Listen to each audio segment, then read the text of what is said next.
Welcome back. U.S. Treasury Secretary Scott Bessent is blaming the previous administration for the shuttering of Spirit Airlines. Listen to what he had to say on Fox News yesterday.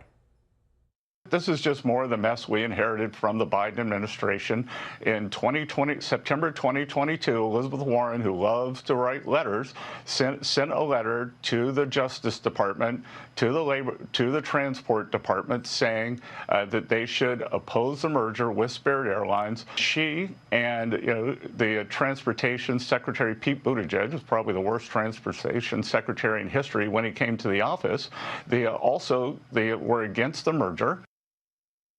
Back in February of 2025, Bessent said the economy cannot be tied to a former president about 6 to 12 months into a new administration. And for reference, we are approximately 15 and a half months into the second Trump administration. Joining us now to discuss this and more is Hyma Moore and Kevin Sheridan. Hyma is a principal for Cornerstone Public Affairs and the former director of the Office of the DNC chair. And Kevin formerly served as a senior advisor for the Romney-Ryan 2012 presidential campaign and as a spokesperson for the RNC. Good morning to you both. Kevin, let's start with you. We've got a fresh new poll showing the president's approval rating is at 37%. That's a low for him. And I'm wondering if turning Americans' focus to the previous Biden administration is really an effective strategy for Republicans right now. That seems to be his floor support level right there, and you can't fall off the floor. So, if things open up in Iran and in the Strait and oil starts flowing again, I think those poll numbers will rebound before the midterms. But to the previous point, you can't tie everything to a former administration. But in this case, this specific case of Spirit Airlines, you absolutely can tie this to Elizabeth Warren and to Pete Buttigieg blocking the merger of Spirit Airlines and JetBlue and the failure of Spirit Airlines now. Now, maybe somebody can come and bail out those assets and find new routes for these folks that were set to fly. And hopefully the economic damage isn't too great. But right now, it looks really bad for the previous administration in killing that deal. Right. And then Spirit Airlines has cited the rising cost of jet fuel as part of the reason as well. Hyma, this weekend, National Economic Council Director Kevin Hassett also put the spotlight on Democrats while talking about the economy. Let's listen to that. Real incomes are growing, and real incomes, when they adjust for inflation, include the price of energy. Real incomes shrunk for almost 8 years under Obama. They shrunk under Biden, and they're rising now despite the short-term increase in gas prices. And so what do you make of Hassett touting the president's record on income growth in the face of rising gas prices? Errol, good to see you. Look, I think if I were a Democrat or Republican, if I had those types of numbers, I would be concerned. And so I think President Trump should be concerned about his approval rating right now. And I think Republicans ought to be concerned. But here's the thing. Democrats are trying to have a conversation right now about affordability. And I think a lot of that is crouched on health care. And we've seen this year the health care costs have gone up tremendously. And so the Republicans, regardless of what they're saying about real income, a lot of Americans are still not feeling like they're being put up for success. And so when you talk about gas prices and grocery prices and rent prices and child care, those are real things that people are paying for.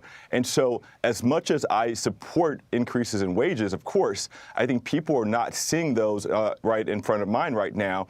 And so as Republicans are going out and trying to get people's vote in the midterm, I think there's a real conversation around, can Americans continue to afford to live in this country? And if not, what can Congress do to make their lives a little bit more affordable?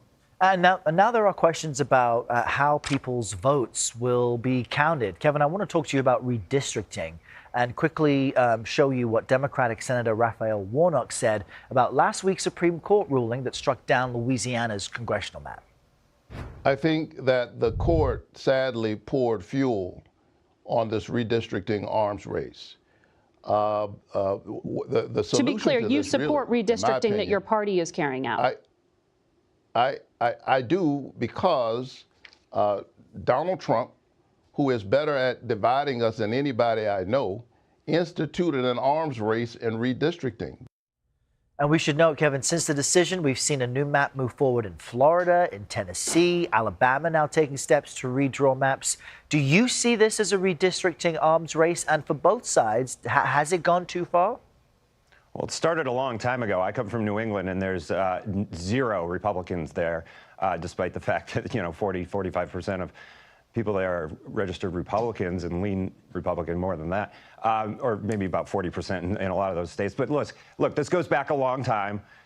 DeSantis just made a big move in Florida. I don't know if Alabama's going to have the time to get this done in their states. But yeah, it is an arms race. I mean, let's just be clear. This gerrymandering's been going on forever. We tried to, get independent commissions to do this, but that has failed. Virginia has gone and done what they've done, and maybe the courts block them. But yeah, we're in an arms race, and this is what it is. It's raw politics right now. Yeah, and I just remember studying political science back at UCLA. Gerrymandering was described as a bad thing. Hyma, we heard Senator Warnock blame President Trump for this fight, but Democrats are retaliating. If, come 2028, could they also be blamed for capitalizing on redistricting instead of trying to fix it? Yeah, look, I think Kevin's right. This thing has been going on for quite some time. And if you really look at it, it's not really good for the American people, the American voters. But here's a reality we've got to look at. Democrats have been tasked with their base, have been tasked with standing up to Donald Trump and proving that they can fight. And so I think from a base perspective, Democrats are doing exactly what their base would like them to do. And so they will be rewarded in this short term. When you get to 2028, I think that's going to be a different conversation. But if you look at those maps, those are even more advantageous right now for Republicans. And so I'm not quite sure how this is going to start out, but I think Democrats do get a short-term win because their base has asked them to come here and fight for them and prove that they have some bona fides in getting their message just beyond these elections. Short-term win may lead to some long-term problems. We'll see how all that shakes out. Kevin Sheridan and Hyma Moore, appreciate you being with us this Monday. Thanks for your time.